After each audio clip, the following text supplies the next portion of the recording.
my department at Burke is entirely focused on trying to make rehabilitation more accessible, more affordable, more engaging. The thing that really, as a physical therapist, the thing that really frustrates me is that the way that we treat stroke is the leading cause of disability in the US in adults. And the way that we treat it hasn't changed for about 100 years. And when you speak to physical therapists, you ask 10 physical therapists how to treat one symptom, they'll give you 10 different answers. None of those answers will be evidence-based. And you know, there just seemed to be this big gap in the literature as to, God, what do we do when someone has a stroke? How do we get their function back? And what I started to realize is the biggest problem is we really don't know what people are doing when we ask them to do exercises. So a therapist will give a patient, you know, a laundry list of exercises that they're supposed to be doing, and then wave goodbye, and then a week later they'll say, hey, have you done your exercises? And depending on how convincing a liar that patient is, we'll either get a straight answer about what they did, or they will get absolutely nothing. So the first instinct I had was, well, we've got all these devices, we've got the Leap Motion, the Microsoft Kinect. They're not only are they low cost, but they're also anyone anywhere in the world can get on Amazon and order one. And then they come with an SDK that allows you to sort of just get them to do what the software developer kit that allows you to just go and do whatever you like with that piece of technology. So why don't we try making some video games? So we made a couple of very early video games, and the main intent when I started was, okay, what I want is I want to just create something that does activity monitoring, remote activity monitoring. So I, as a clinician, know what the patient is doing at home. I know if they're doing something unsafe, I know if they're doing their exercises correctly or incorrectly. I teamed up with this really talented group of guys from City College of New York that formed a company called Jess Therapy, and they're really talented programmers. I mean, the sorts of guys that put you to shame. They're 20 years old, 21 years old, and they're just brilliant programmers and world at their feet sort. And we made a couple of video games. And it was a really interesting journey because we started playing with the video games, we started playing with the Leap Motion and the Kinect. We realized that the Kinect wasn't as robust as we had hoped, but the Kinect 2 is sort of blowing that out of the water now. The Leap Motion, it took a bit of tweaking, but it started working really nicely. And we made a couple of video games. We gave it to a cohort of stroke patients. We thought that, the stroke patients weren't going to love it because, we thought, okay, 80-year-old person, laptop computer and this weird hardware they've never seen, but they were all over it. There was really a wonderful, surprising thing.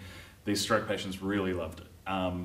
And we've just finished up a 6-week clinical trial with the Leap Motion, and we're about to get our efficacy results. I've been completely blinded to the process, so I don't know just yet what's come out of it, but I'm really excited to see the results. But one of the things that we did notice was at the end of 6 weeks, they were sick of the game because it was, you're moving your hand, and it's moving an aeroplane avatar on the screen, and you've got to sort of guide the aeroplane through all sorts of different obstacles and to gain points and go up in levels.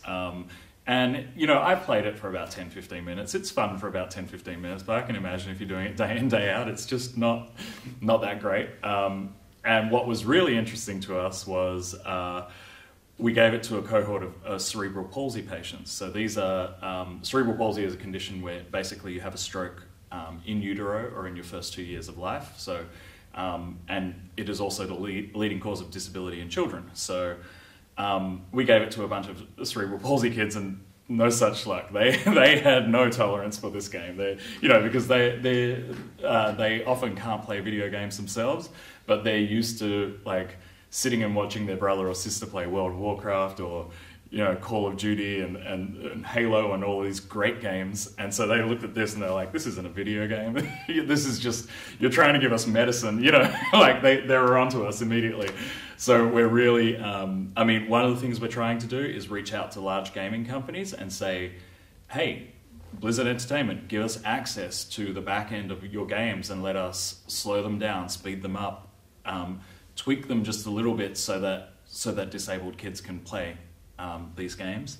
get on online gaming environments and do something that's healthy for them and helps them to feel included in the overall culture. You know, and we don't have to front a few $1 billion for game development because I mean that's the real trick. Yeah, you know, this is why these games cost so much money to develop, because these guys have got it down to an art of what keeps people coming back. Yeah, I guess it was a little naive to think that maybe we could capture that magic in a couple of simple games, but you know, we're still sort of pegging away at it. We'll see how we go. Actually, I just finished a review of mine is being published in Current Opinion in Neurology about this exact topic. There are at least 200, 300 studies that have come out that detail the efficacy of gamified therapy. So there are a lot of studies that show that it is at least effective as conventional therapy, and there are some studies that show if you can actually cross that bridge and engage people, it becomes more effective, because the bottom line is the more movement that these patients are performing and the more engaged they are and the more motivated they are to sort of reach that next level, that gets them moving, and that causes the brain changes that we need to stimulate functional recovery. And so we're seeing really exciting results from gamified therapy. The things that I highlighted in that review as concerns were the fact that no one is really looking at the data that these systems are collecting. So there are, what I mean by that is, you know, with a Microsoft Kinect, you effectively have a camera that is sitting there tracking every single thing that your patient is doing while they're in the middle of this gamified therapy session. What we need to start developing is the framework to sort of stream that into a database and perform big data analysis on it and find correlations between patients that do very well and their particular patterns of exercise. So, you know, once again, coming back to how little we know right now, the big gap in knowledge. If a patient has suffered a stroke and they have a problem extending their wrist, for example, which is this movement is often a real problem for stroke patients.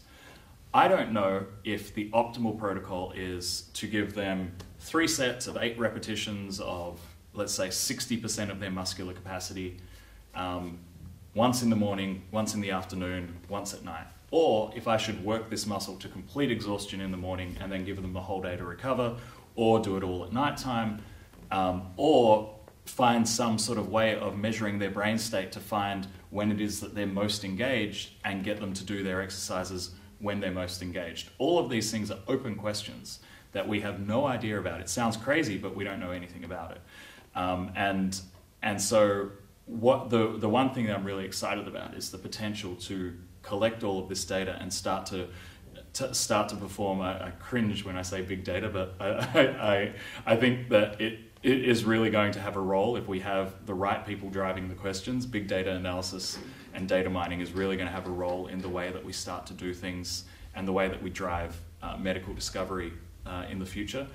And no one's doing it right now. So that's one priority that I think we should be harnessing the data collection and analytics capabilities of these devices. We also need to be careful about protecting everyone's privacy, because when you start collecting that data, that is medical information all of a sudden. So you've got to be very careful that you're doing everything on compliant, encrypted sort of networks, and you're respecting the data that you're collecting. And then, of course, you've got to make it cost effective. So the other thing that is a real concern of mine is that a lot of labs that are doing telemedicine and telerehab are building their own consoles, and they're building their own devices. And so then you go, oh, you know, your study, I saw your study, it's doing great work. Can we get a device to use in our hospital? Oh no, we've only got 2 of them. Only 2 of them exist in the world, and it costs $50,000 to make one part for it. And so we're just going to offer it to our patients in our area. And that's not a scalable approach. You know, what we need right now with the aging population, and, you know, we've already got 7 million people in the United States who have had a stroke.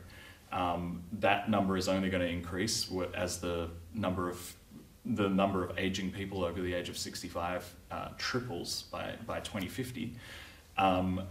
We need infrastructure that is scalable to deal with this influx of patients. So we need to not reinvent the wheel, and we need to harness devices like the Leap Motion and the Kinect, which you can go on Amazon, you can buy the thing, it comes with a software developer kit or a really great API, and you just create the software that can then be downloaded anywhere in the world, paired with a device that they bought off Amazon, and off you go. You're making a difference. So